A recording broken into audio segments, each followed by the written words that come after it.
terhadap kami semua adalah luar biasa. Bahwa pertolongan-Mu tidak pernah akan terlambat bagi kami orang-orang yang selalu berharap dan mengandalkan Yahweh. Terima kasih Yesus Masih kalau kami sudah dengar saksi. Kami sudah memuji, menyembah dan memuliakan Engkau Yahweh. Sebentar kami mendengar sebagian yang dapat Elohim. Layakan kuduskan hamba-Mu yang akan menyampaikannya supaya apa yang boleh hamba sampaikan semua datang daripada Bapa Yahweh dan tidak sedikit pun hamba mencuri kemuliaan Engkau Bapa. Amin. Terima kasih, biarlah kami sama-sama belajar untuk kami lebih dalam lagi mengerti apa yang menjadi rencana-Mu atas hidup kami.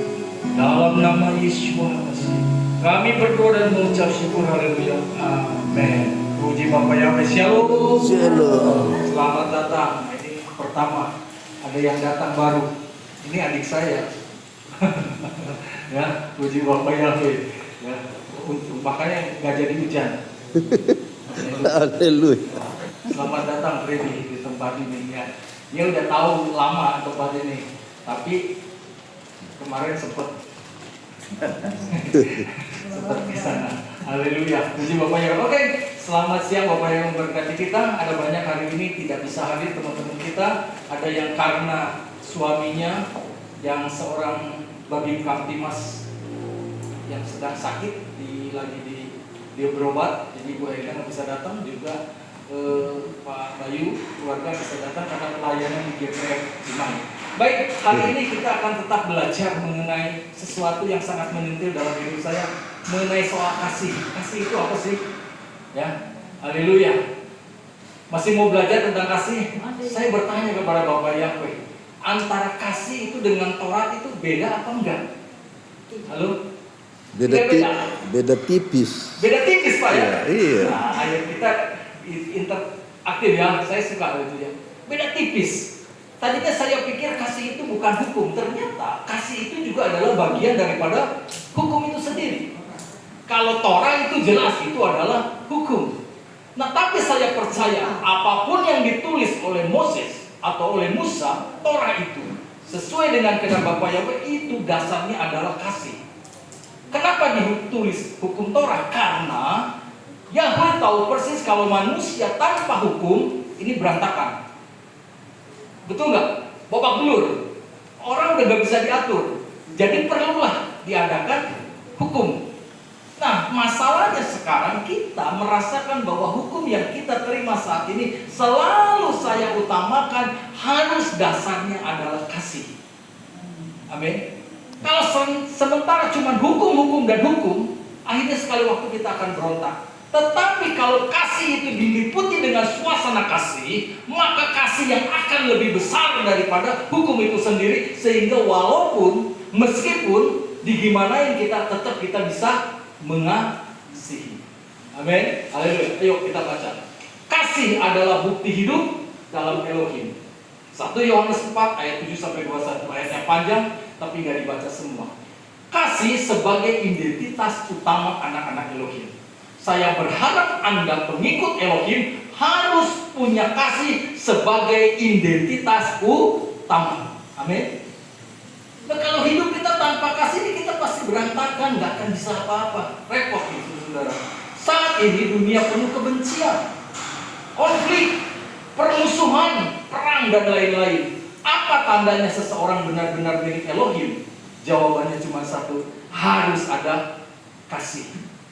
Kira-kira perang ini terjadi nggak kalau punya kasih? Ada kasih. Tapi kalau udah sesuai ditulis di dalam kebenaran kabar Elohim, ya tetap perang sih, harus tetap perang antara Israel dengan Iran. Benar nggak? Karena ini kegenapan dari nubuatan dari kabar Elohim. Soal urusan yang nggak ada kasih itu kita nggak bisa untuk menentang atau kita tidak mau ada perang, toh tetap perang itu harus ada. Dan waktu saya dengar di YouTube, di televisi berbaca, yang paling memungkinkan untuk melakukan perang nuklir itu adalah siapa? Israel. Amin. Karena kalau udah Israel udah dikepung sedemikian rupa, udah nggak bisa apa-apa. Dia paling memungkinkan Israel itu melakukan bom nuklir. Halo? Nah inilah akhir daripada zaman ini, saudara-saudara. Kok pada diam, takut. Tadi di grup, wah bahan nuklir adalah uranium. Udah nggak usah pusing, ya kan? Kalau juga meledak di Indonesia, udah pulang kembali artinya. Haleluya. Ya nggak apa-apa dong. Kita pasti masuk samain kok, nggak usah pusing. Kita mau doa bagaimanapun, bagaimana, tapi memang kalau udah kehendak Yahweh, itu pasti terjadi. Karena memang Israel itu nggak bisa kalau udah dikepung oleh negara-negara yang lain, yang paling memungkinkan dia punya senjata yang paling inti satu-satunya adalah membom nuklir. Iran punya, India punya, belum tentu dia. Tapi saya percaya Bapak Yahweh punya kehendak yang lain. 1 Yohanes 4 ayat 7. Hai yang terkasih, kita seharusnya mengasihi seorang terhadap yang lain. Perhatikan baik-baik. Sebab kasih itu berasal dari siapa? Elohim. Dan setiap orang yang mengasihi, dia telah dilahirkan dari Elohim dan dia mengenal Elohim. Nah, kalau saya tanya, Anda dilahirkan dalam Elohim? Yes. Punya kasih enggak? Kalau Anda mengenal Elohim, apa punya kasih enggak?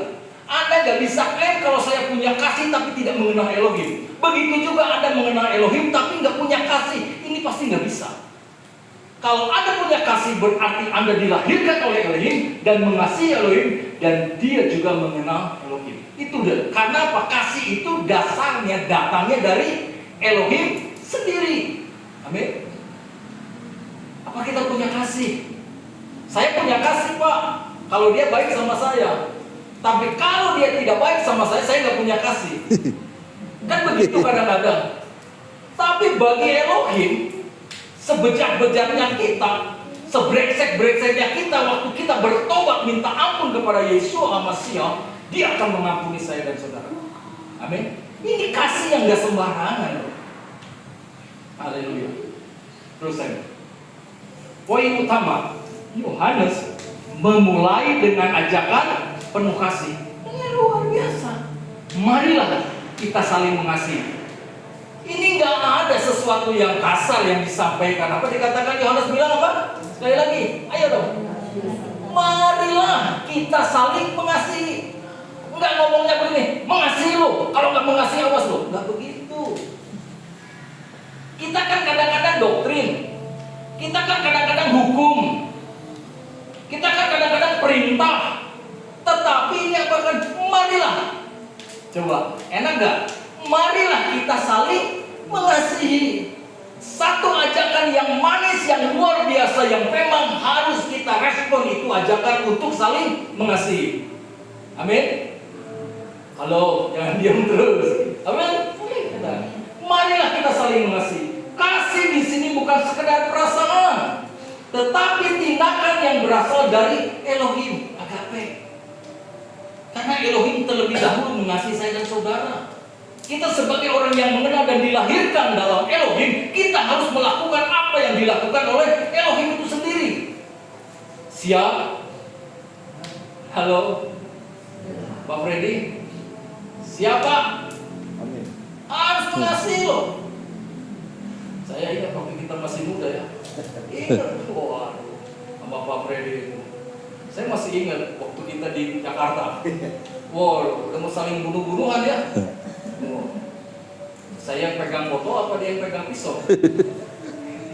Benar nggak Freddy? Kita ingat. Tapi malu kalau kita selalu ingat lagi soal kesana. Karena kita sudah ditebus dengan kuasa darah Yesus dengan penuh dengan kasih. Kita harus saling mengasihi. Udah jangan betrok-betrok dan sebagainya, malu. Udah bukan musimnya, kita harus saling mengasihi. Haleluya. Mengasihi adalah bukti. Nah, ini bukti. Seseorang lahir dari Elohim itu regenerasi. Dan mengenal Elohim itu hubungan yang intim dan personal. Ya. Kalau masih kurang ngerti ini, nanti materi ini saya share. Mau nggak di-share? Oh ya, di grup ada. Nanti kalau setiap personal, kalau yang mau saya kirim. Haleluya. Terus. Haleluya. Ayat pendukungnya. Yohanes 13 ayat 35. Dalam hal inilah semua orang akan tahu bahwa kamu adalah murid-muridku, yaitu jika kamu mempunyai kasih di antara seorang terhadap yang lain. Kipasnya bro, nyalain panas kepesannya. Haleluya.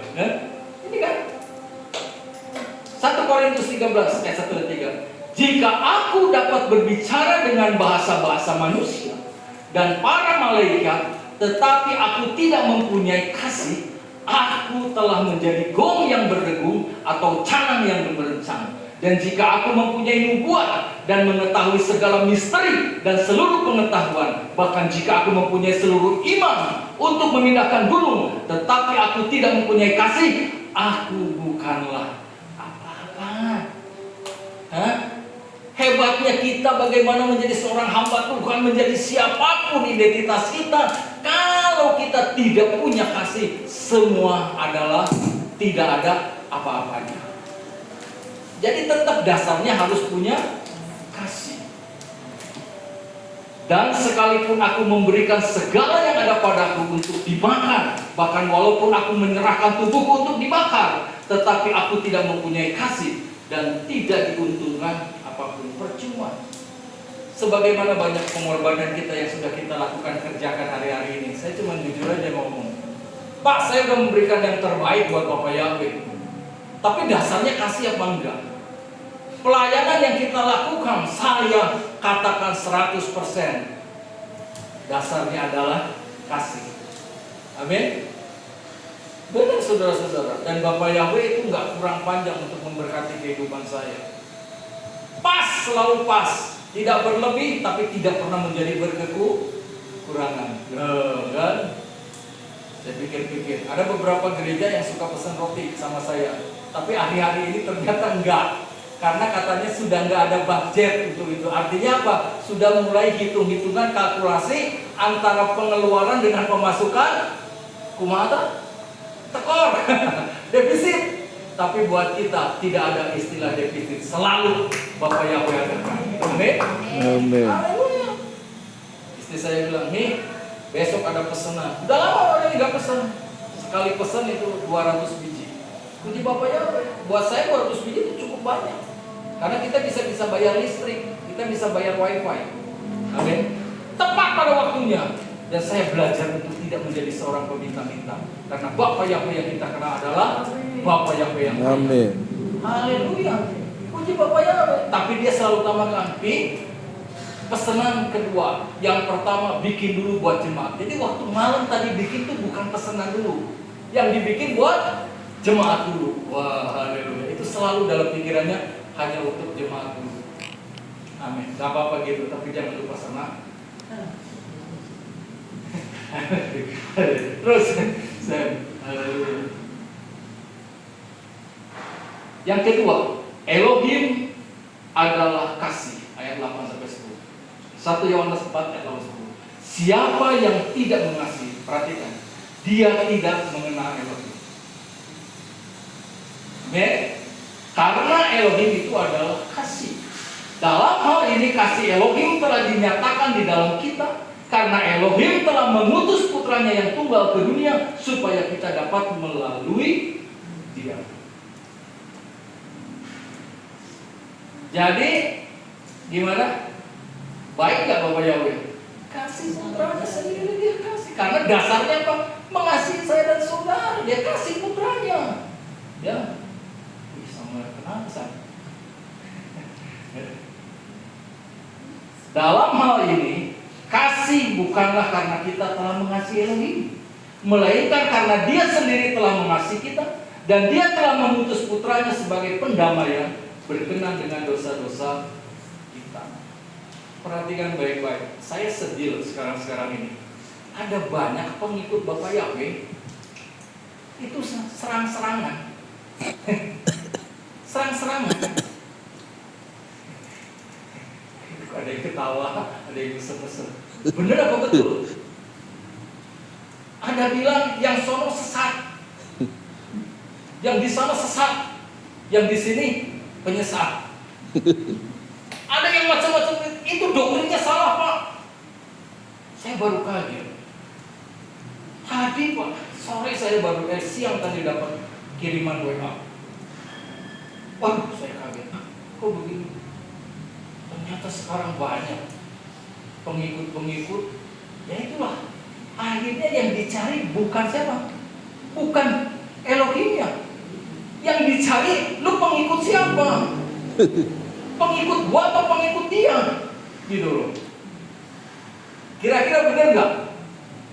Betul. Betul. Ini ngomong aja jujur, betul ya betul. Sayang loh katakan, Pak, itu sesat Pak. Jadi tolong kasih tahu sama jemaat Bapak, jangan ikut lagi itu sesat Pak. Terus saya katakan sesatnya di mana? Halo? Saya minta definisi daripada sesat itu apa sih? Kalau masih di dalam daftar Elohim atau di dalam Alkitab itu masih tertulis, apakah itu sesat? Halo?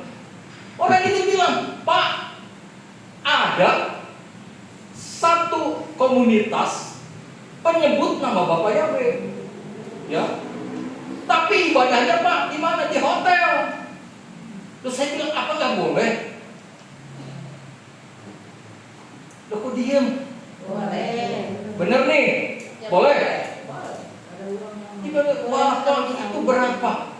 Nanti diberlakukan loh Pak. Kalau kebaktiannya di hotel, itu nanti setiap yang datang ke hotel itu harus memberikan tanda sudah divaksin apa belum. Jadi kan itu artinya saya nggak ngerti. Kok sampai segitunya sih? Terlalu, kalau kata saya sorry ya, terlalu jauh lah. Khawatir. Iya. Ngapain harus di hotel? Nanti lo ada satu di mana peraturan nggak bisa ibadah kalau belum divaksin. Sedangkan kita seakan-akan tidak mau divaksin. Gimana?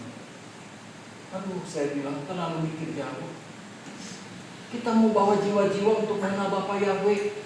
Kok kita sekarang yang tua-tuanya atau pengajar-pengajarnya atau mentor-mentornya yang ribut satu dengan yang lain? Gimana nih? Direkam ini sama Pak ini, sama Pak beliau. Saya nggak usah pusing, tapi saya harus sampaikan. Malu loh kita, apalagi kita yang baru jadi pengikut Bapak Yahweh. Ada lagi yang, waduh Pak ini, waduh saya bilang, aduh, jadi sekarang gimana? Jadi mau mengikut siapa? Tadi pagi saya dapat kabar lagi di grup gembala, ada salah satu gembala KPI keluar, nggak tahu dikeluarkan atau keluar lagi. Ini ada apa? Saya jadi bingung. Saya sih belum nanya kenapa, tapi infonya begitu aja. Sudah tidak lagi di sini, nggak begitu aja. Lah nanti lantas kalau misalnya organisasi atau sinode udah nggak bisa terima orang-orang yang tidak sepaham atau searah dengan kepentingan atau dengan ADRT-nya sinode, mau gimana coba? Rekaman orang? Halo? Apa nanti ditanya tuh bisa main? Dari mana? Halo? Terus saya bilang nggak tahu Pak. Nggak tahu, aku di persimpangan salah arah Pak, mau ke sini bingung, ke sini juga bingung Pak. Jadi udah saya ngikutin aja yang ada. Nah, tuh gimana coba? Sedih ya? Saya bilang udah deh, gak usah ribut-ribut. Kalau kita punya kasih sesama gembala, sesama pemanggil Bapak Yahweh, dasarnya punya kasih. Kita nggak perlu bentrok-bentrok. Amin. Kita nggak perlu pusing-pusing. Kenapa sih? Mesti serang satu lain dengan serang. Tidak, nggak perlu. Kita harus mengenal nama Bapak Yahweh. Atas orang udah, oh Pak, saya nggak tanggung jawab kalau udah keluar, saya udah pusing deh. Kalau udah capek, saya bilang udah deh. Yang ada di sini saya gembalakan sesuai dengan daftar rekening Bapak Yahweh. Kalau memang yang salah, silakan Bapak Ibu koreksi saya. Kalau memang saya salah, saya minta ampun Pak kepada Bapak Yahweh juga kepada jemaat yang lain. Next. Dalam hal ini kasih bukanlah karena kita telah mengasihi Elohim, melainkan karena Dia sendiri telah mengasihi kita dan Dia telah mengutus putranya sebagai pendamaian berkenan dengan surga. Putranya dikirim untuk apa? Tadi apa? Pendamai. Loh gitu kok ribut? Si pendamai itu sudah datang. Putranya itu dalam nama Yesus masih sudah datang untuk mendamaikan. Loh kita malah jadi ribut terus. Coba. Gak bisa akal, gak ngerti kita. Udah deh. Dia datang sebagai pendamai loh. Oh Pak, itu makan pendamainya antara apa? Antara Bapa dan manusia.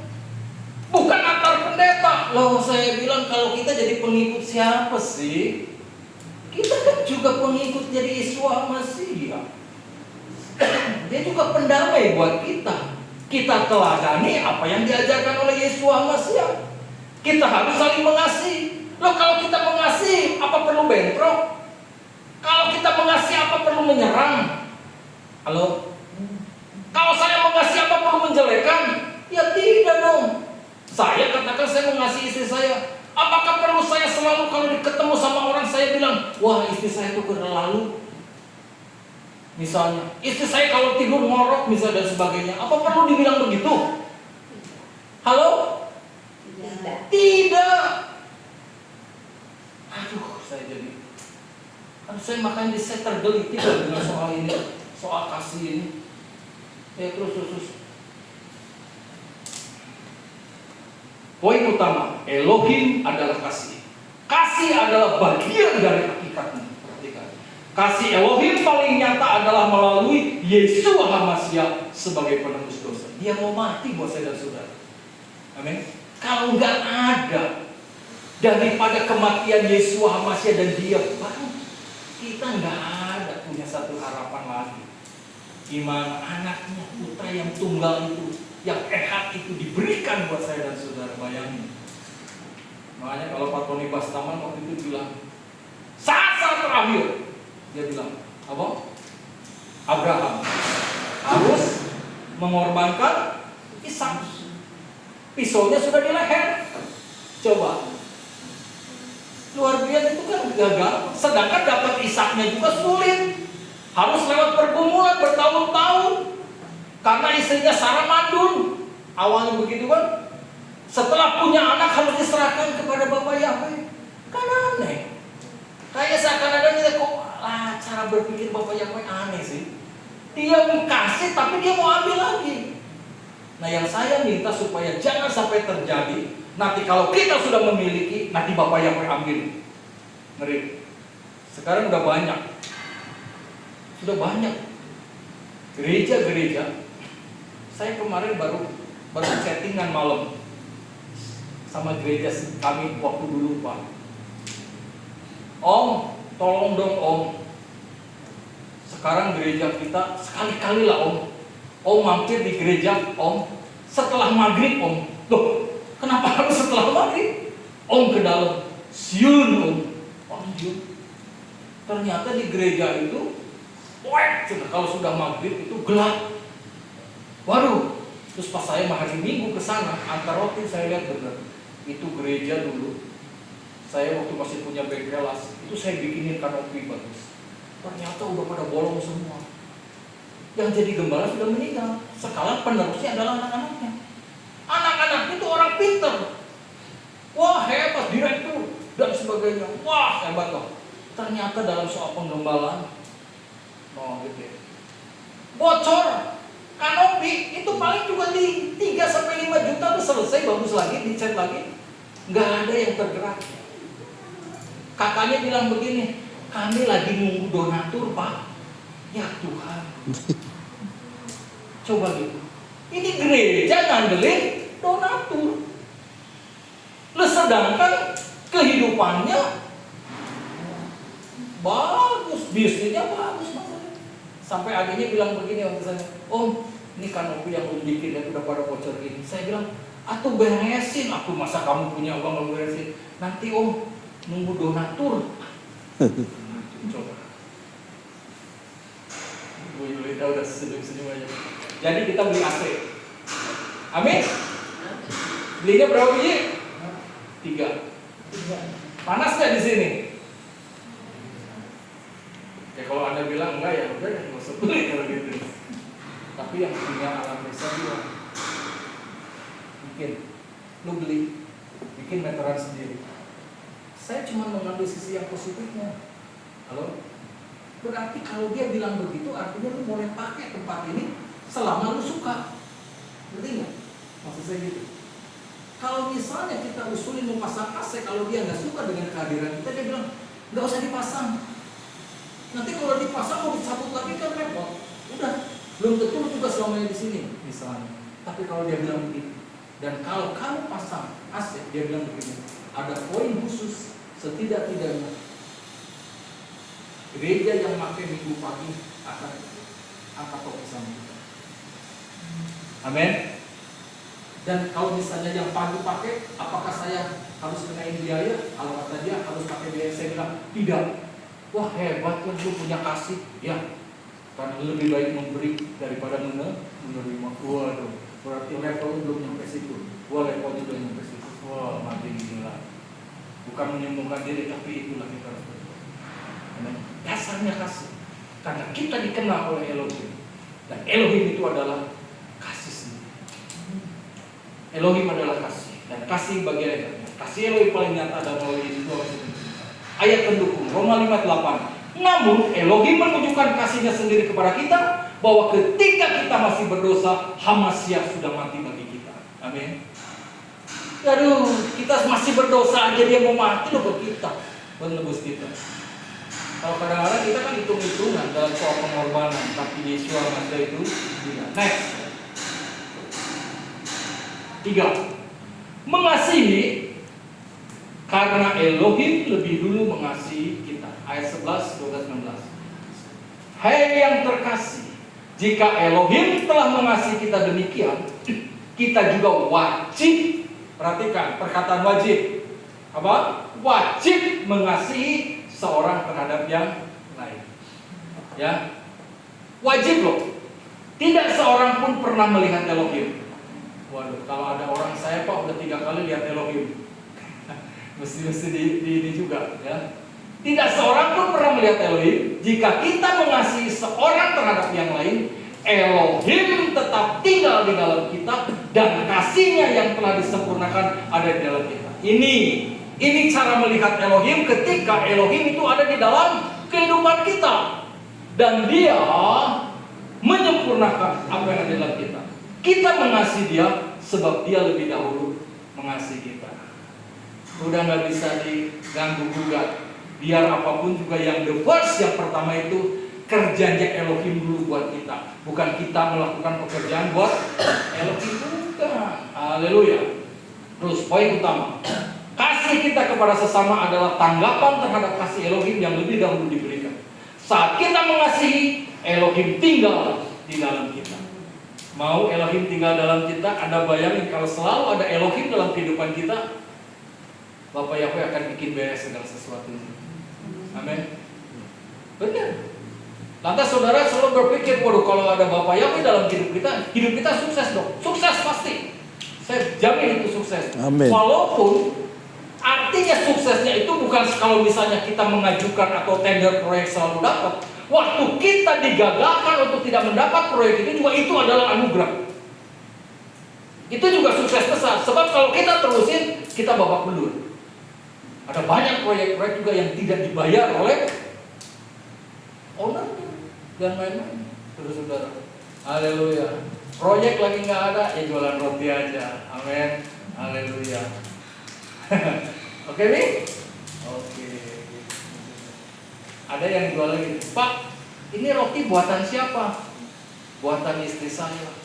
Kok gambarnya jelek sih Pak? Gambar stikernya loh. Ini gambar Bapak? Ya enggak mungkin lah. Kenapa enggak gambar ibu aja? Karena ibu yang bikin, harusnya gambarnya ibu. Saya bilang, yang masarinnya Uncle Jim. Jadi stikernya harus Uncle Jim. Kenapa gambarnya jelek Pak? Hidungnya kayak mancung gak puguh. Jangan menghina. Kamu ketawa. Cila mau sih ketawa. Saya bilang kalau gambar saya bagus, nanti bukan mau makan rotinya, tapi selalu memandang gambarnya. Haleluya. Jadi ketawa ya. Haleluya. Jadi saya sih banyak langganan sekarang. Pak Robert gimana? Jualan roti sukses terus? Harus suka bercanda Pak kalau jualan roti. Amin. Saya bayangin kemarin itu kan di BPK cuma bagi rapot ya Pak, nggak ada pelajaran. Biasanya setelah bagi rapot anak-anak pulang. Saya bayangin, waduh, kita bikin roti ada 64 biji, habis nggak? Waduh, begini tapi dalam nama Yeshua Mas ya, saya percaya ini habis. Jadi kantin tetap buka, tapi saya juga jualan di sebelahnya. Sudah saya tungguin dari mulai pertama sampai tutup. Puji Bapak ya. Pasti nggak tahu lihat ada yang penunggunya atau gimana. Ibu-ibu yang tadinya cuma beli 1, Pak belinya 6 buat bekal besok mau piknik. Haleluya. Pak, wah jadi puji Bapak ya, nggak ada yang mustahil. Pasti selalu ditolong oleh Bapak ya. Haleluya. Terus ayat pendukungnya, sebab itu jadilah peneladan Elohim seperti anak-anak yang terkasih, dan hiduplah dalam kasih sebagaimana pula Hamasiah telah mengasihi kita dan menyerahkan dirinya sendiri demi kita, suatu persembahan dan kurban kepada Elohim sebagai keharuman wangi-wangian. Haleluya. Kolose 3:14, dan di atas semua ini kasihlah yang menjadi pengikat kesempurnaan. Haleluya. Benar loh. Kalau kita nggak punya kasih, kita nggak akan bisa mengampuni. Kalau kita nggak punya kasih, belum tentu seseorang bisa menerima kehadiran seseorang. Tapi dasarnya kasih itu yang membuat kita selalu haleluya. Silakan hadir. Itu benar dong saudara-saudara. Coba. Terus ayat keempat, kasih itu menjadi bukti bahwa Elohim diam di dalam kita. Nih, kalau punya kasih itu Elohim dalam kita. Dengan ini kita tahu bahwa kita tetap tinggal di dalam Dia dan Dia di dalam kita. Karena Dia telah menganugerahkan kepada kita dari Roh-Nya. Dan kita telah melihat dan bersaksi bahwa Bapa telah mengutus Putra sebagai juru selamat dunia. Siapa saja yang mengaku apa? Bahwa Yeshua adalah Putra Elohim, Elohim tetap tinggal di dalam Dia dan Dia di dalam Elohim. Kalau ada sinergi yang begini kan, kalau kamu ada di dalam aku dan aku ada di dalam, minta apa saja, kamu akan dikasih. Dibilang begitu kan, dan dikatakan bahwa pohon itu akan berbuah, dikatakan itu, katakan, ya. Dan kita telah mengenal dan telah mengimani kasih yang Elohim miliki di dalam kita. Elohim adalah kasih, dan siapa yang tetap tinggal di dalam kasih, dia tetap tinggal di dalam Elohim, dan Elohim di dalam dia. Waduh, asik ya. Puji Bapak ya. Kamu ada di dalam aku ada di dalam kamu, kira-kira gitu. Poin utama, Roh Kudus menjadi jaminan kehadiran Elohim. Kasih yang kita miliki bukan hasil usaha manusia, tetapi bukti pekerjaan Roh Kudus di dalam kita. Ayat pendukungnya, Galatia 5:22, akan tetapi, wah ini kemarin yang saya sampaikan di grup ya. Tetapi buah roh adalah pertama apa?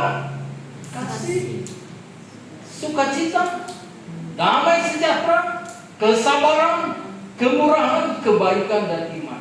Punya nggak buah-buah roh ini? Sudah punya?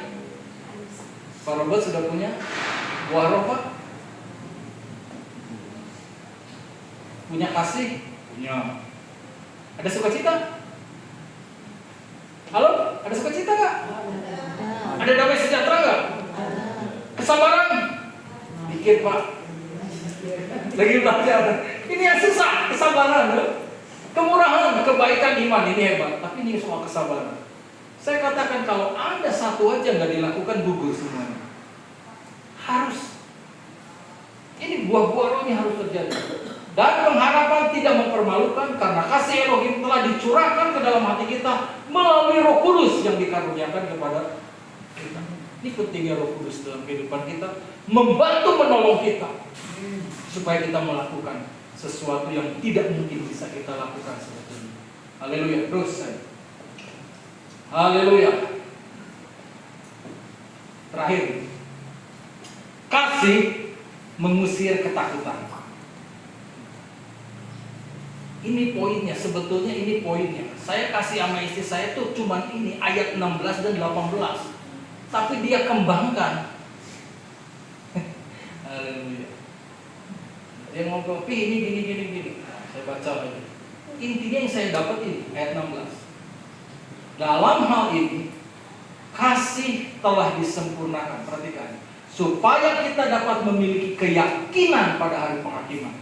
Saya tanya, keyakinan apa yang saudara dapat pada hari penghakiman?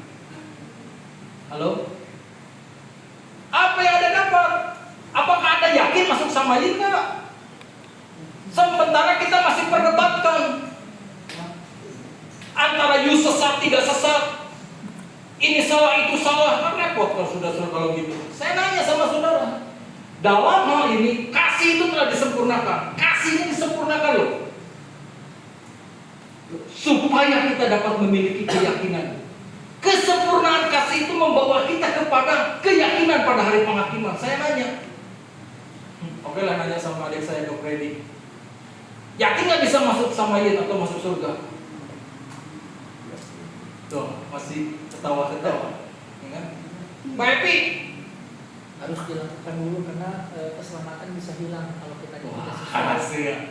Oke, itu dia jawaban benar. Tapi maksudnya waktu penghakiman itu punya keyakinan nggak kalau Anda masuk Samayin? Halo? Harus punya keyakinan. Tapi intinya harus punya kasih yang sempurna ini. Perhatikan baik-baik ayat ini. Dalam hal ini kasih telah disempurnakan. Disempurnakannya lewat siapa? Lewat Yesus Hamasia. Amin.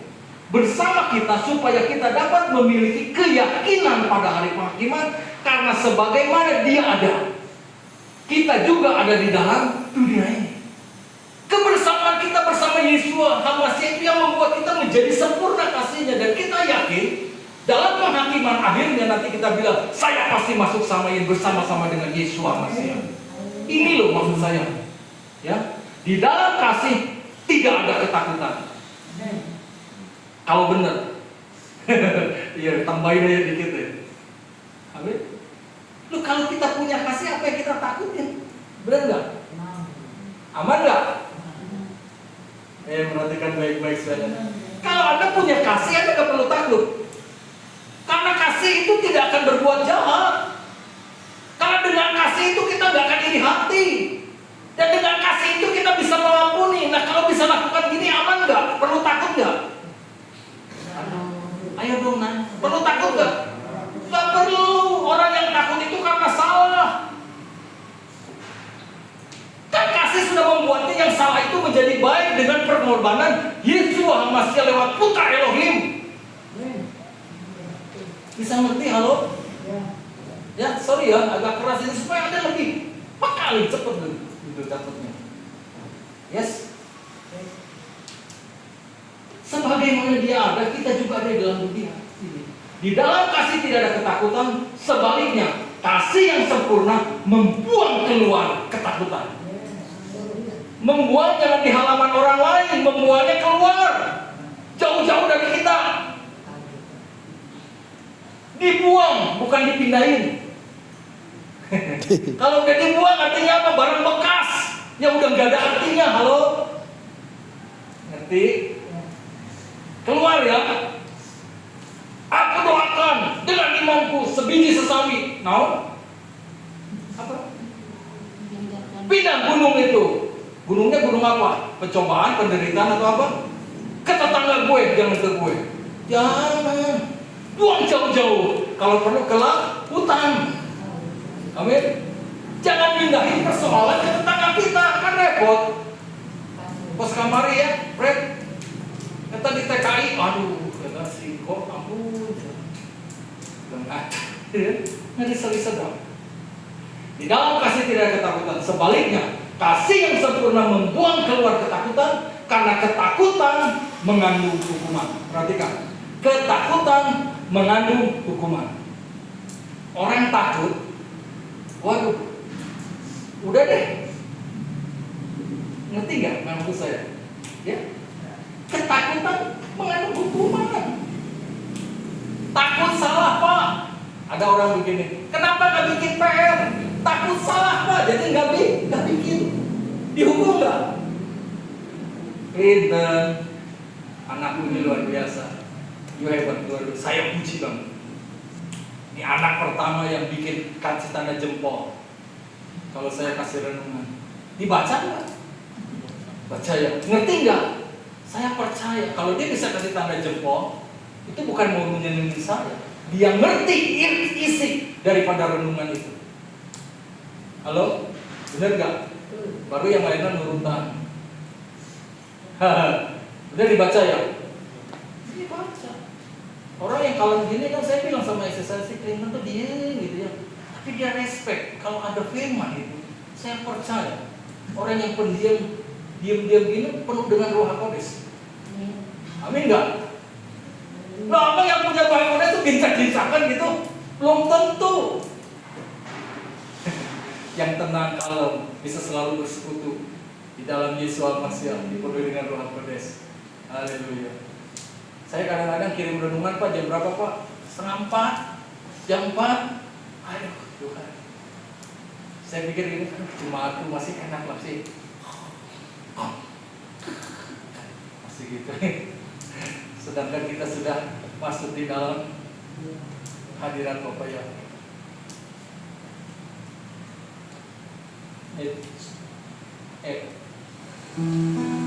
Waktu semua datang kepada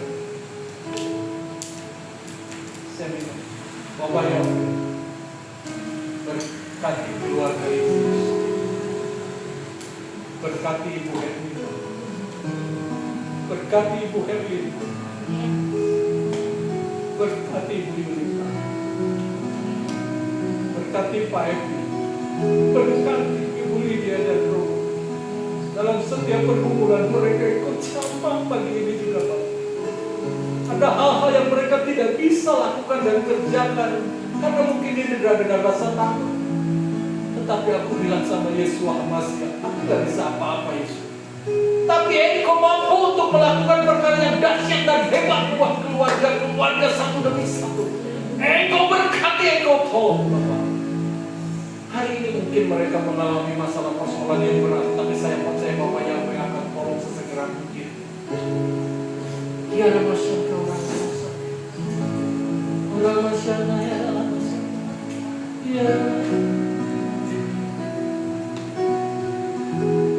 Rabbi, hadiratmu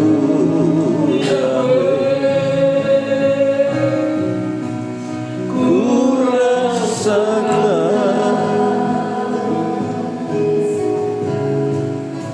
kekudusanmu Yahweh.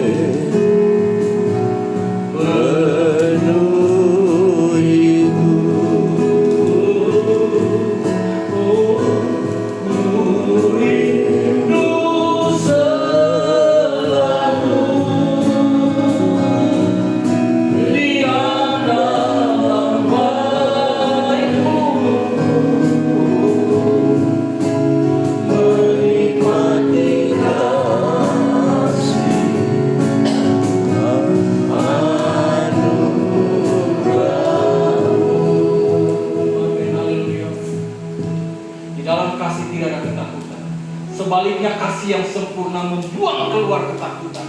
Karena ketakutan mengandung hukuman. Dan siapa yang takut ia belum disempurnakan di dalam kasih. Ingat, kalau masih takut berarti Anda belum disempurnakan di dalam kasih Yesus Almasih. Geser terus.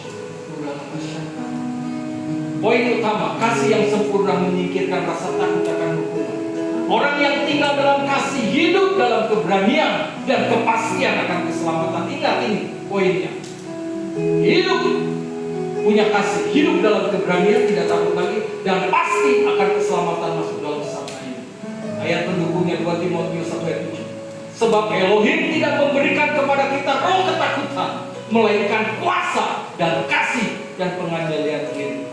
Roma 8:15. Sebab kamu tidak menerima lagi roh perbudakan sehingga menjadi takut, melainkan menerima roh adopsi sebagai anak, yang olehnya kita berseru, Abba, Sang Bapa. Haleluya. Masih ada terus. ke-6. Ini penting juga buat kita sesama. Tidak mungkin mengasihi Elohim tanpa mengasihi sesama. Jika seseorang berkata aku mengasihi Elohim tetapi dia membenci saudaranya, dia adalah seorang pendusta. Karena dia yang tidak mengasihi saudaranya yang dia lihat, bagaimana dia sanggup mengasihi Elohim yang tidak dia lihat. Dan perintah ini kita peroleh dari Dia Guru besar, bahwa dia yang mengasihi Elohim, dia seharusnya mengasihi saudaranya juga. Apakah hari-hari ini masih ada pertentangan antara saudara dengan saudara? Masih tidak ada nggak akur. Minta ampun kepada Bapak Yahweh, supaya tidak ada lagi roh ketakutan, tapi roh keberanian itu timbul dalam hidup kita.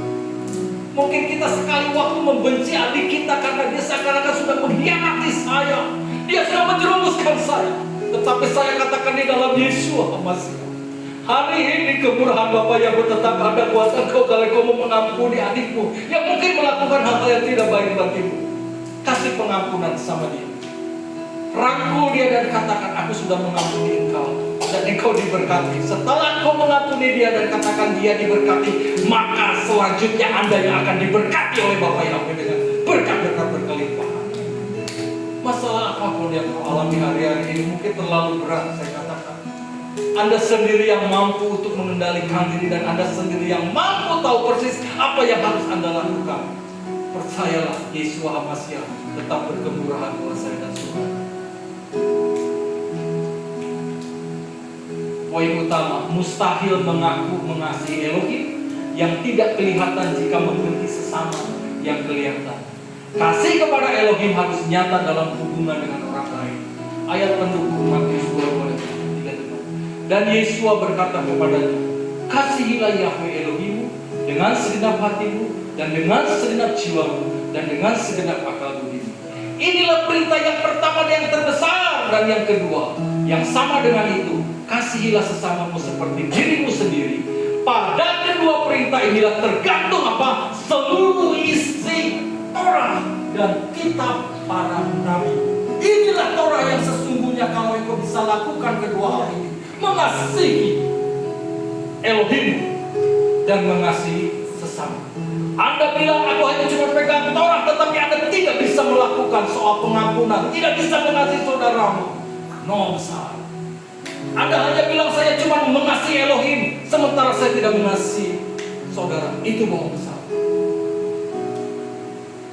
Keputusan ada di tangan saudara. Hari ini kalau engkau punya keberanian dengan mengatakan saya pasti masuk sama itu, lakukan hal-hal yang harus dilakukan sesuai dengan kehendak Elohim. Kasih itu panjang sabar. Ia murah hati. Kasih tidak mencemburui. Kasih tidak memegahkan diri. Ia tidak menyombongkan diri. Ia tidak berbuat yang tidak pantas. Makanya kita tidak perlu takut karena kita melakukan hal yang baik dan pantas. Ia tidak mencari sesuatu bagi dirinya sendiri. Ia tidak egois. Makanya kenapa orang kita harus takut kalau kita tidak pernah merugikan orang lain. Ia tidak terhasut, ia tidak menghitung itu yang jahat. Udah nggak diperhitungkan lagi, dia udah lakukan kejahatan buat saya, sakit hati sampai saya hancur berantakan gara-gara dia. Tidak, saya katakan di dalam nama Yesus segala sesuatu sudah selesai. Haleluya. Dia tidak bersukacita atas ketidakadilan, tetapi turut bersukacita dalam kebenaran. Dia menanggung segala sesuatu, dia mempercayai segala sesuatu, ia mengharapkan segala sesuatu, ia tabah menahan segala sesuatu. Terus,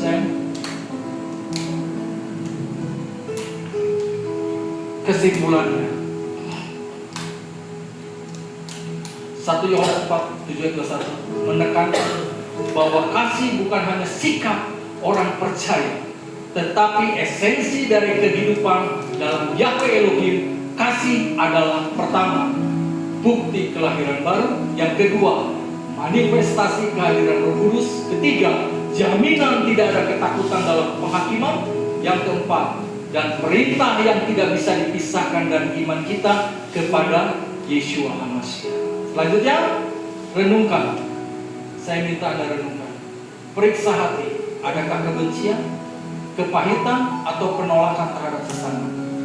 Kedua, latih kasih secara nyata. Tunjukkan kasih dengan tindakan kepada orang-orang yang sulit dikasihi.